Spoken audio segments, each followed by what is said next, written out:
بسم الله الرحمن الرحيم.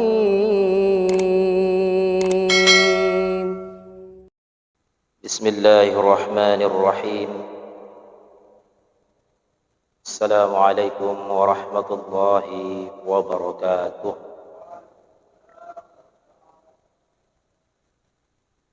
الحمد لله رب العالمين، وبه نستعين على أمور الدنيا والدين. أشهد أن لا إله إلا الله وحده لا شريك له، وأشهد أن محمدا عبده ورسوله. اللهم صل وسلم على سيدنا محمد وعلى آله وصحبه وسلم تسليما كثيرا. أما بعد. Bapak Ibu hadirin jamaah salat subuh yang dimuliakan oleh Allah Azza wa Jalla, senantiasa kita bersyukur kepada Allah dengan mengucapkan Alhamdulillahi Rabbil Alamin, dan senantiasa kita berselawat kepada baginda Muhammad sallallahu alaihi wasallam wa rasuluh. Allahumma salli wa sallim alaihi. Dan kita bersyukur kepada Allah atas segala limpahan rahmat dan karunia-Nya bagi kita semua, yang mana Allah Subhanahu wa taala telah memberikan kita begitu banyak nikmat. Allahumma salli, yang mana Allah Subhanahu wa taala memberikan nikmat-nikmat tersebut tidak dapat kita hitung. Di antara nikmat yang kita dapati saat ini, Bapak Ibu rahimahullah, nikmat umur, nikmat kesehatan, nikmat kesempatan, dan juga nikmat iman dan Islam yang paling.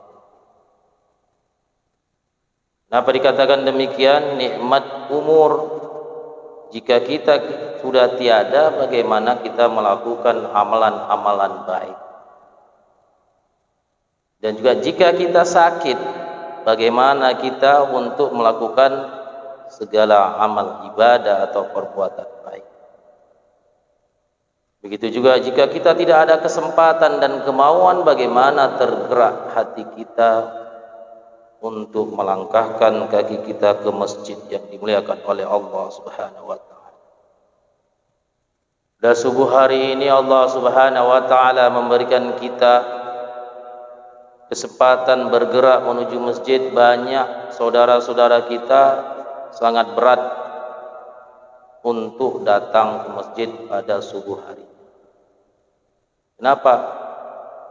Itulah Allah uji, Allah beri hidayah kepada seseorang itu.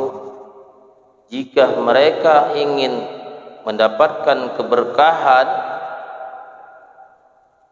pada setiap harinya, maka bangunlah subuh dan melaksanakan sholat subuh. Innal Qur'ana kana mashhuda. Innal Qur'ana al-fajri kana mashhuda, dalam surah Al-Isra. Sesungguhnya apapun kegiatan di waktu fajar, di waktu subuh, Qur'ana di sini Bapak Ibu rahimakumullah adalah segala bentuk bacaan atau amalan apapun di waktu subuh, kana mashhuda, kata Allah. Sesungguhnya aku perhatikan dan aku saksikan hamba-hambaku melakukan segala bentuk amal ibadah pada subuh hari. Dan kita bersyukur pada hari itu. Dan kalau bisa setiap subuh kita bangun dan melaksanakan segala bentuk amal ibadah. Bapak Ibu rahimakumullah, pada kesempatan hari ini kita akan membahas surah Al-Baqarah ayat 45 sampai 46. Yang berbunyi, A'udzubillahi minasyaitonirrajim, Bismillahirrahmanirrahim. wasta'inu bis sabri was shalah wa innaha lakabiratun illa 'alal khashi'in alladzina yadhunnuna annahum mulaqu rabbihim wa annahum ilaihi raji'un. Sadaqallah. Yang artinya wasta'inu, kata Allah, minta tolonglah kamu atau kalian, ini berbentuk jam, dengan sabar dan solat. Wa innaha lakabiratun, dan sesungguhnya sabar dan solat itu berat dilakukan, illa 'alal khashiin, kecuali orang-orang yang merasa dekat kepada Allah. Bapak Ibu rahimakumullah, dalam ayat ini Allah Azza wa Jalla memberikan peringatan kepada Bani Israel, orang Yahudi, dan juga Allah memberikan peringatan kepada golongan orang-orang munafik yang menyatakan beriman kepada Allah dan Rasul. Orang-orang Yahudi terdahulu dan orang-orang munafik, jika mereka mendapatkan kesulitan, kesusahan atau ujian dari Allah Subhanahu wa taala, mereka durhaka kepada Allah Azza wa Jalla. Apa yang durhaka mereka lakukan? Ayat ini berhubungan dengan ayat-ayat sebelumnya.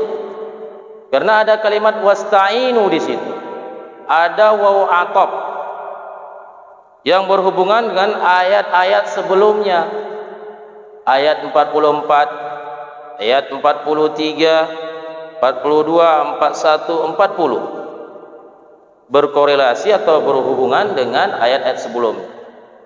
Kenapa? Itulah peringatan Allah Subhanahu wa taala ayat ini kepada orang Bani Israel. Walaupun berbentuk tekstual, Allah beri peringatan dalam ayat ini khusus kepada orang Bani Israel, tapi peringatan ini bisa untuk semua manusia. Beda dengan yang namanya kitab Taurat, kitab Zabur, kitab Injil, Bapak Ibu. Kitab Taurat, kitab Zabur, kitab Injil ini terkhusus kepada golongan tertentu. Kalau Al-Quran semua manusia. Hudan linnasi wa bainatim minal huda wal furqan. Bahwasanya Al-Quran itu sebagai petunjuk bagi manusia untuk membedakan yang mana yang baik dan juga yang buruk. Jadi ayat ini bukan terkhusus untuk golongan orang Yahudi ya jemaah. Karena orang Yahudi pada masa itu jika mendapatkan kesusahan, kesulitan, mereka durhaka kepada Allah. Bahkan melakukan kesyirikan. Sebagaimana dijelaskan ayat sebelumnya, ayat 41, ya Bani Israil azkuru ni'mati allati an'amtu alaikum.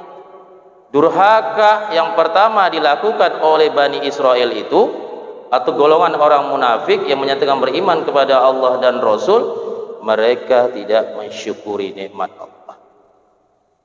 Mereka tidak mensyukuri nikmat Allah. Orang Bani Israel ini Bapak Ibu, nikmatnya sangat luar biasa. Karunia Allah kepada mereka itu luar biasa. Apa karunia di antaranya yang diberikan Allah kepada Bani Israel? Dinyatakan dalam surah Al-Baqarah, yaitu mereka mempunyai kelebihan IQ yang tinggi, kecerdasan yang tinggi. Dan juga orang Bani Israel ini adalah golongan yang dimuliakan oleh Allah, yang diturunkan para nabi dari kaum mereka. Tetapi mereka ini adalah keras kepala. Jika kita ada keras kepala, tidak bisa menerima nasihat, egois tinggi, sama dengan orang Yahudi lah Bapak. Hati-hati. Jadi durhaka orang Bani Israel yang pertama itu adalah kufur nikmat, dan mereka itu melanggar perjanjian kepada Allah dan Rasul. Walaupun ayat ini diberi pelajaran untuk Bani Israel, peringatan untuk Bani Israel, tapi untuk kita juga, namanya ayat Al-Quran. Jika kita kufur nikmat, jika kita tidak memenuhi janji Allah dan Rasul, maka kita akan dihinakan oleh Allah dunia dan akhirat. Pak, Bani Israel, orang Yahudi itu sudah dihinakan oleh Allah. Pada dulunya dimuliakan oleh Allah. Saat ini aja mereka itu punya negara sendiri, Israel. Padahal dulu mereka tidak punya tempat, sana kemari, diusir. Gak ada yang cocok pada orang Yahudi tersebut. Mana ada yang cocok? Dihinakan oleh Allah. Sebab mereka itu kufur nikmat dan melanggar perjanjian, tidak taat kepada Allah dan Rasul. Kenapa melanggar perjanjian? Karena di dalam Taurat yang diturunkan oleh Allah melalui Nabi Musa dan nabi-nabi sebelumnya, itu menjelaskan bahwasanya Nabi Muhammad adalah nabi yang terakhir. Dan juga di dalam Taurat itu menjelaskan Al-Quran adalah kitab suci yang akan diturunkan kepada Nabi Muhammad, maka harus diimani. Dan ini sudah diketahui oleh orang Bani Israel atau orang Yahudi tersebut. Sudah mereka ketahui, khususnya seorang ahli kitab. Tapi mereka tidak beriman pada Allah dan Rasul. Maka itulah salah satu kedurhakaan mereka. Jadi kembali kita hubungkan kepada kehidupan kita sekarang, Bapak Ibu. Jika kita ingin ditolong Allah, dibantu oleh Allah dari kesulitan, kesusahan, maka jangan kufur nikmat. Kalau ingin kita dijauhkan oleh Allah kehinaan hidup kita dunia dan akhirat, maka kita harus bersyukur kepada Allah dan jauhkan kufur nikmat tersebut. Dan jangan separuh hati beriman kepada Allah dan Rasul, Bu. Kalau orang Yahudi itu separuh hati, Bapak. Mereka beriman kepada Taurat. Mereka sudah tahu Taurat ini adalah menjelaskan semua yang ada nanti terjadi sesudahnya. Nabi Muhammad diturunkan, Al-Quran diturunkan, tapi mereka separuh hati beriman kepada Allah dan Rasul, bertahan kepada Taurat mereka. Kemudian kedurhakaan yang kedua orang Yahudi tersebut, yaitu mereka tidak beriman kepada Al-Quran, Bapak Ibu. Sebagaimana tercantum dalam ayat yang berikutnya, ayat 41, wa aminu bima anzaltu musaddiqan lima ma'akum wa la takunu awwala kafirin bi. Bahwasanya kata Allah, mereka tidak beriman apa yang kuturunkan Al-Quran itu, bahkan mereka yang lebih dahulu kafir yang mengingkari Al-Quran tersebut. Jadi Bapak Ibu rahimahullah, orang Yahudi tersebut, mereka tidak beriman kepada Al-Quran. Bahkan mereka yang mendahului, mereka yang mengingkari Al-Quran tersebut. Jika kita termasuk golongan tersebut, contoh kita melakukan tidak beriman kepada Al-Quran, maka kita sama seperti orang Yahudi tersebut. Beriman kepada Al-Quran ini, Bapak Ibu, bukan hanya sekedar kita lihat Al-Quran, kita mengakui Al-Quran adalah kitab suci kita, tapi tidak mengamalkan apa yang ada di dalam Al-Quran tersebut. Terkhusus kita selaku umat Islam, apa yang harus kita lakukan terhadap kitab suci yang kita pegang sebagai panutan hidup? Pertama, sering membaca ayat Al-Quran. Kalau tak tahu kita artinya, baca. Nah, membaca ayat Al-Quran adalah sebuah ibadah. Yang kedua adalah pahami artinya. Yang ketiga adalah belajar tentang tafsirnya kepada orang yang tahu. Kemudian yang keempat, jadikan Al-Quran itu sebagai pedoman hidup kita dalam keluarga. Ini Bapak Ibu rahimakumullah, Sekarang orang niat belajar Al-Quran aja sangat sedikit sekali, ironis. Dibuka di masjid dalam hadis Sahih Bukhari kepada guru ngaji yang mengajarkan Al-Quran. Ironisnya zaman sekarang, Pak, guru ngaji itu kalau bisa ditawar, tawar lagi upahnya. Macam tawar jual beli tomat dan cabai. Kalau bisa untuk membayar guru ngaji itu kalau bisa ditawar lagi.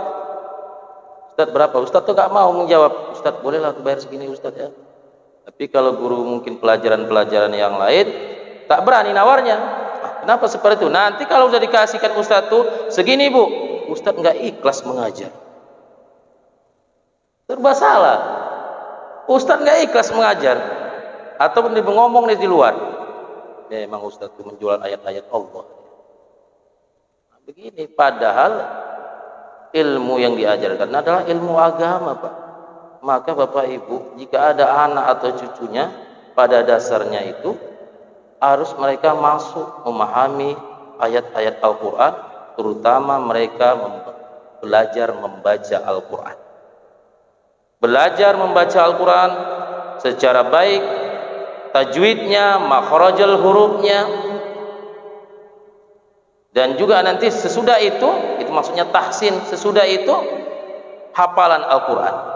Ini ada juga yang mengatakan hafalan dulu baru tahsin. Kalau saya tahsin dulu baru hafalan. Terserah mana yang bagus metodenya. Tahsin itu Bapak Ibu memperbaiki bacaan baru hafalan.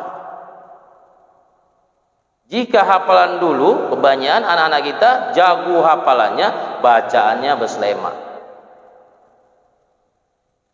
Kalau metode saya seperti itu Bapak Ibu. Jika anak kita sudah bisa membaca Al-Quran dengan baik, dengan ilmu tajwid yang pas, maka enak dia menghafal Al-Quran tersebut. Jika pun tidak hafal Al-Quran, bacaannya bagus saja enak, sudah pas. Yang paling penting kan adalah bacaan Al-Quran itu adalah pas ilmu tajwid. Karena mempelajari ilmu tajwid itu adalah fardu ain. Jika kita tidak tahu Bapak Ibu baca Al-Quran, wajib belajar. Jangan sok tahu, Ibu ya. Sok tahu, kemudian pakai mikrofon lagi.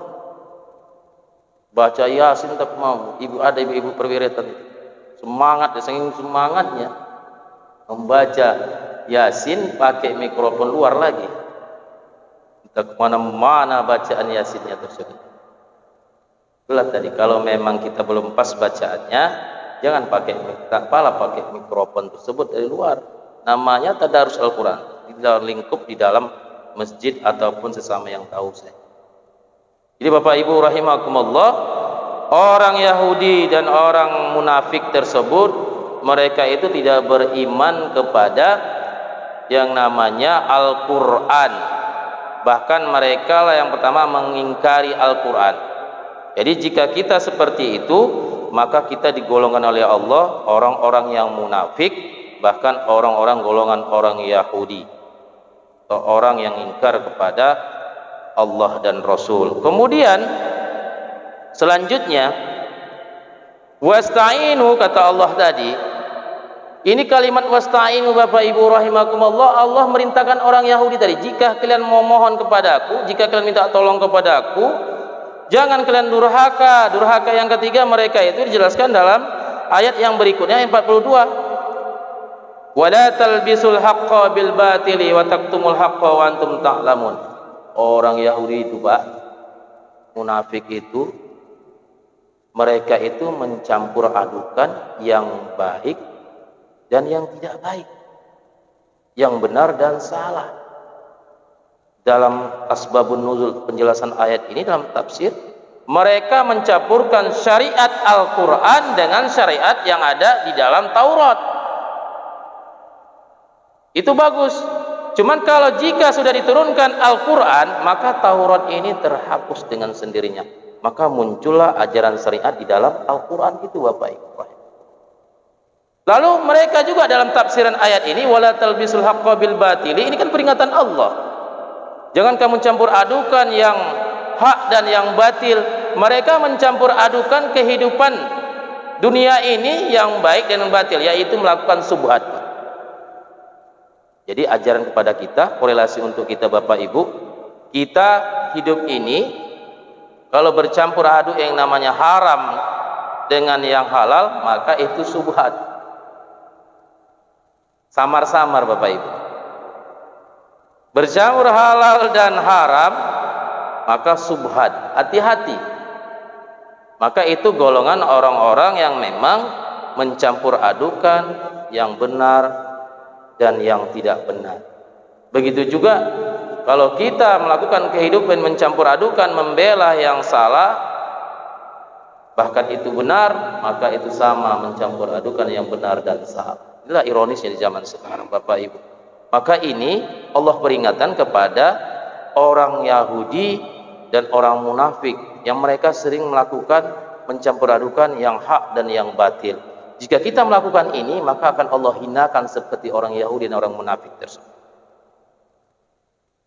Ini tidak heran, ini pasti terjadi terhadap orang yang beriman juga Bapak Ibu.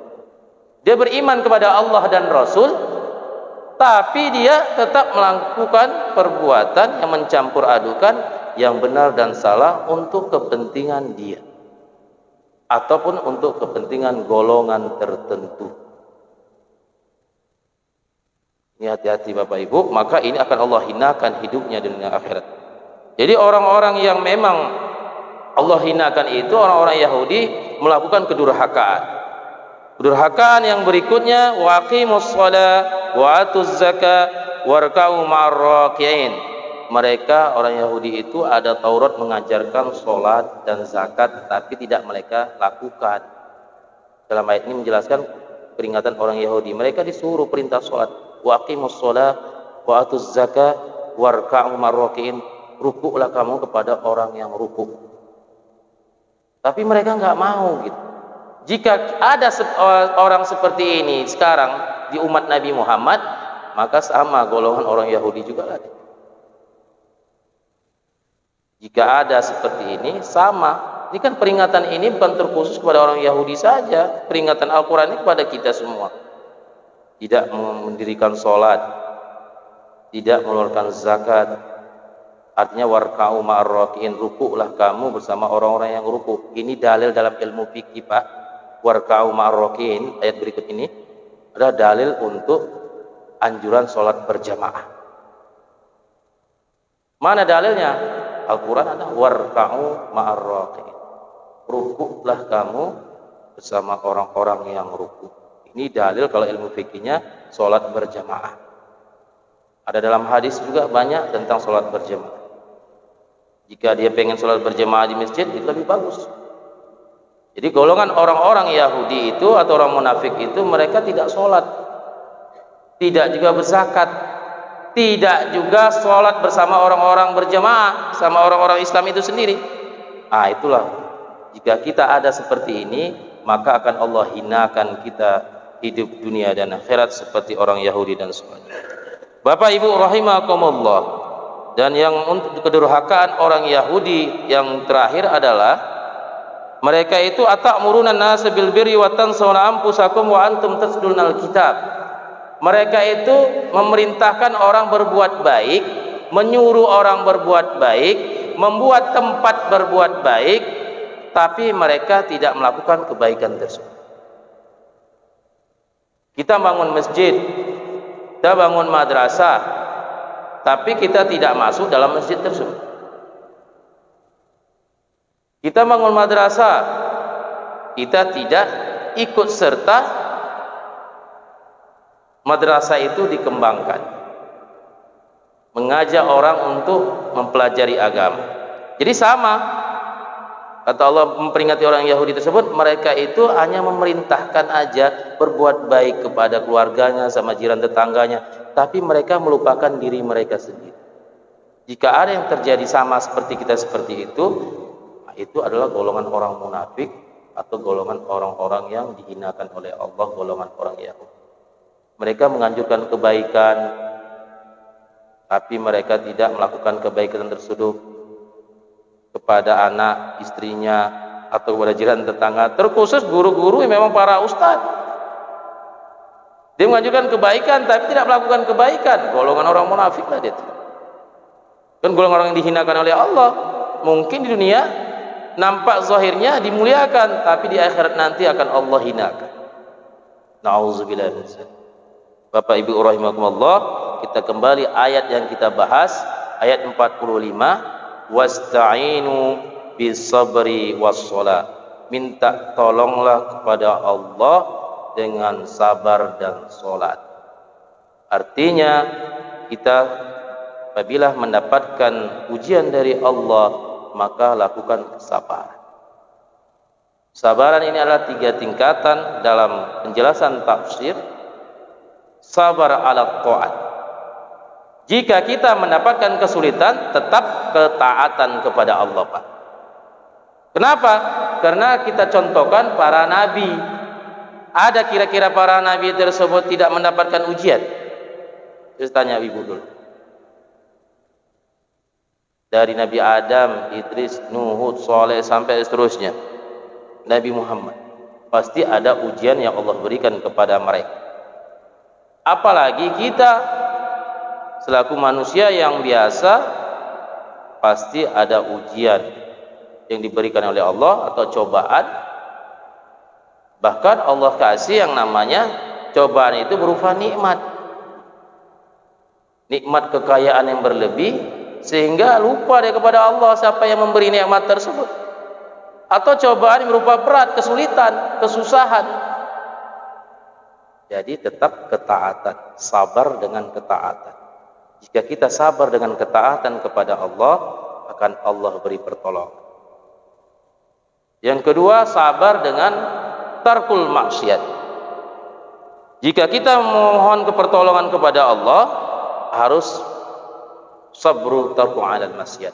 Sabar meninggalkan maksiat. Kadangkala kita ini kalau mendapatkan kesulitan, kesusahan, sebahagian kita ini Bapak Ibu, lari dia melakukan kedurhakaan kepada Allah. Maksiat dia kepada Allah.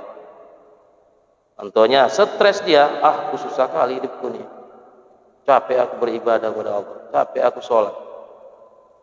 Lari imannya, blank iman. Kemudian diambilnya, dibelinya tuak 1 jerigen, diminumnya tuak itu sama kawan-kawannya. Kan maksiat. Kemudian melakukan dia suatu yang dosa-dosa. Nah, ini akibat dia tadi tidak sabar meninggalkan maksiat yang ujian yang Allah berikan kepada diri. Karena ujian yang Allah yang berikan tersebut adalah sebagaimana kemampuan kita mengatasi ujian tersebut. Jangan nanti kebanyakan orang dapat ujian, blank, stres, dah lari kepada kemaksiatan, lari kepada kejahatan. Diuji oleh Allah, dia gak ada duit, mau dia mencuri, mau korupsi, mau menipu timbangan dalam berjualan dan lain sebagainya, kejahatan. Itu termasuk adalah orang-orang yang memang mereka tidak sabar dalam meninggalkan maksiat dalam ujian Allah Subhanahu wa taala. Kemudian sabar ala qudratullah, atas ketentuan Allah Bapak Ibu. Jadi kata Allah tadi, minta tolong kamu dengan sabar dan sholat. Maka jikalah manusia itu sabar dengan kudrat Allah, ketentuan Allah, maka ini golongan orang-orang yang sabar yang aku mau, kata Allah. Jadi ketentuan Allah tersebut, apa umpamanya? Pada saat ini kita susah, sebelumnya kita senang, nanti sudah susah akan senang, mengeluh. Ada dia mungkin kehidupan dia ingin kaya ke depan. Jadi kudratullah, ketentuan Allah itu harus kita sabar. Karena Allah, innallaha balighu amri, sesungguhnya Allah itu menyampaikan semua perkara. Qad ja'alallahu likulli syai'in qadra, dan Allah lah yang menjadikan ketentuan atas sesuatu. Jadi gimana Pak Ibu? Jika kita mendapatkan ketentuan Allah yang tidak baik, sabar. Lalu cari solusi, cari cara bagaimana ketentuan itu bisa terlepas. Ketentuan yang tidak baik Bapak Ibu. Contohnya ketentuan yang tidak baik itu kita susah, atau permasalahan rumah tangga, permasalahan anak, permasalahan ekonomi, Jika terjadi dalam hal tersebut, itu ketentuan Allah. Bagaimana? Kita terima, tapi cari solusi atau ikhtiar untuk memperbaiki yang kita hadapi tersebut. Bapak Ibu rahimakumullah. Kemudian kata Allah yang berikutnya, minta tolong kamu dengan sabar. Kemudian sholat. Kenapa Allah gandingkan sabar dengan sholat di situ?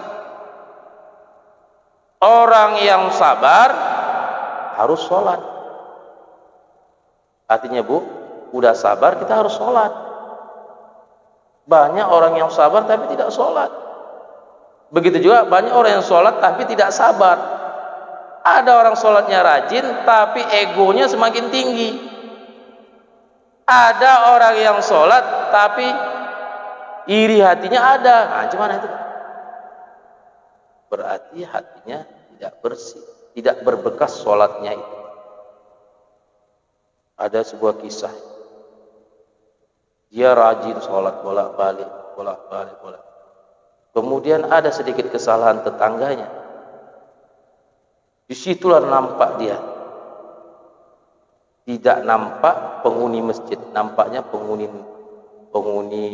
hutan gitu, seperti sifat singa yang luar biasa. Kalau dia penghuni masjid, pasti bagus responnya jika ada kesalahan tetangganya atau kekurangan tetangganya. Itu orang penghuni masjid, Bu, Pak. Tapi kalau dia tidak bagus, tak ada respon yang baik terhadap tetangganya, dia kategori penghuni hutan. Penghuni hutan yang tidak cocok berjiran tetangga. Jadi itu banyak terjadi. Sholatnya tidak berbekas. Maka Allah gandingkan sabar dengan sholat. Jika kita ingin mendapat pertolongan Allah, bantuan Allah terlepas daripada kesulitan yang kita hadapi. Kemudian tafsiran dari kosakata dari ayat sholat di sini, sholat kita harus terjaga, Bapak Ibu. Sholat kita terjaga, menjaga waktu sholat. Jika kita jaga sholat itu waktunya, maka diri kita terjaga juga, Bapak Ibu. Kehidupan kita terjaga. Jadi ada perbedaan orang yang sholat di awal waktu, di pertengahan dan di akhir, Bapak Ibu. Inna sholata kanat 'alal mu'minina kitaban mawquta. Jadi sholat yang paling penting yang dipandang oleh Allah itu, disaksikan Allah, adalah orang yang sholat di awal waktu. Sanggup nggak dia? Bukan nggak diterima sholat pertengahan waktu, di akhir bukan nggak diterima Allah. Cuma sholat yang paling dilebihkan oleh Allah itu sholat di awal waktu. Contohnya Bapak Ibu, jika Bapak manggil anak Ibu, anak Bapak kata anak Ibu, sekolahan, lama dia datang. Ada satu lagi anak lagi, kalau kita panggil sekolah, cepat dia datang. Mana respon di antara dua anak tersebut yang paling cepat? Berarti pasti mungkin ada rasa sayang kita, ada rasa lebih kita terhadap anak yang tadi cepat respon kepada kita. Begitu juga Allah Azza wa Jalla. Yang Allah berkumandang azan, Allahu Akbar, sibuk dengan kehidupan kita. Nah ini, siapa yang ingin berlomba, fastabiqul khairat, berlomba dalam kebaikan, itu lihat. Bisa nggak dia seperti itu? Umpama dalam rumah, langsung sholat di rumah. Umpama di luar, langsung singgah ke masjid. Seumpamanya di mana posisinya? Di kantor, sholat di awal waktu di kantor. Di masjid, yang dekat masjid, sholat dia di jalan, mungkin ada di masjid. Di rumah, sholat di awal waktu di rumah. Jadi artinya ada kelebihan yang Allah berikan kepada kita. Nah dalam artinya, kenapa Allah ganding sabar dengan sholat? Sholat ini harus dijaga awal waktunya. Yang kedua, jaga sholatul lail. Yuhafizu ala sholatul lail, menjaga sholat malam. Jika kita ingin ditolong Allah, dimuliakan oleh Allah, tidak dihinakan oleh Allah, maka menjaga sholat malam. Wa minal laili fatahajjud bihi nafilatan lak asa yab'asaka rabbuka maqaman mahmuda, kata Allah, surah Al-Isra. Pada malam hari maka bertahajudlah kepada Allah. Berhajat, bertahajud ini bermunajat kepada Allah. Nafilatan lak, sebagai tambahan sunat bagimu. Jangan merasa diri kita ini fardu aja cukup, sunat witir aja, sunat rawatib aja kita yang lakukan. Padahal ada yang dimuliakan Allah, posisi yang mana pada malam harinya itu tahajud sebagai tambahan sunnah nafilatan yang Allah tempatkan tempat yang terpuji jika ada orang yang melakukan demikian. Jadi jagalah sholat yang pertama tadi, kemudian jaga sholat malam, malah golongan orang-orang yang dimuliakan oleh Allah Azza wa Jalla. Yang terakhir adalah menjaga sholat itu daripada hal-hal yang membatalkan sholat tersebut. Membatalkan sholat kayak mana Pak Ustadz? Banyak orang sholat ini tidak pas ya dengan rukun, sujudnya kayak mana, tamakninanya. Kadang-kadang posisi tamakninanya kayak mana? Ini perlu dipelajari Bapak Ibu. Terus ada ilmu fikih yang harus dibaca. Posisi sujudnya pun salah, posisi rukuknya pun salah. Jadi ada hal-hal yang terpenting dalam sholat itu kita perhatikan, bukan asal sholat saja. Kalau asal sholat saja kita lakukan, sama kayak anak-anak muda sholat. Orang sholat dia berbicara lagi di belakang. Orang sholat dia nak dia bicara, habis itu dia rukuk lagi, bicara lagi, habis itu sujud dia lagi. Jadi kita ini perhatikan sholat. Makanya inna sholat tanha anil fahsya wal munkar, sesungguhnya sholat itu dapat mencegah keji dan munkar. Sholat yang pas. Sholat yang pas itu bagaimana Ustadz? Yang pas betul gitu, rukunnya pas, khusyuknya pas. Ini dia sholat Allahu Akbar, mikir ya, manalah tadi aku taruh ini, manalah aku simpan ini, dimanalah anak, berputar-putar pikirnya dalam sholat. Dan itu adalah sangat sulit. Maka kita heran, aku sholat rajin tapi hidup aku susah. Aku sholat rajin, doa nggak dikabul-kabul Allah. Aku sholat rajin, anakku durhaka. Ya cemana orang sholatnya nggak pas? Cemana Allah kabulkan doanya? Cemana Allah memenuhi hajatnya? Jadi Bapak Ibu rahimakumullah, jadi minta tolong kepada Allah tersebut dengan sabar. Yang tadi berapa poin, kemudian dengan sholat, kita jaga sholat, dan tadi hanya beberapa poin juga. Kemudian kenapa Allah yang mengatakan orang yang sabar dan sholat ini lakabiratun, berat dilakukan? Ya berat dilakukan kecuali illa alal khasin, kecuali orang yang khusyuk. Yang dimaksud orang yang khusyuk ini Bapak Ibu, dijawab Allah juga ayat berikutnya, allazina yazunnu annahum mulaqu rabbihim wa annahum ilaihi rajiun, ayat 46. Orang yang khusyuk tersebut, orang yang merasa dekat kepada Allah, dijawab allazina yazunnu annahum, orang yang merasa yakin akan bertemu kepada Allah. Jika kita pengen kita khusyuk Bapak Ibu dalam sholat atau dalam beribadah, mereka yakin allazina yazunnu annahum mulaqu, yaitu orang-orang yang yakin, tidak ada keraguan akan bertemu kepada Allah. Itu golongan orang yang khusyuk yang pertama. Mereka tidak ada keraguan, mereka tetap sabar karena ketentuan Allah itu dari Allah. Dari apapun bentuk musibah yang datang, ketentuan Allah. Tetap sholat, mereka itu yakin ketentuan Allah itu semua akan selesai jika dia sabar dan sholat.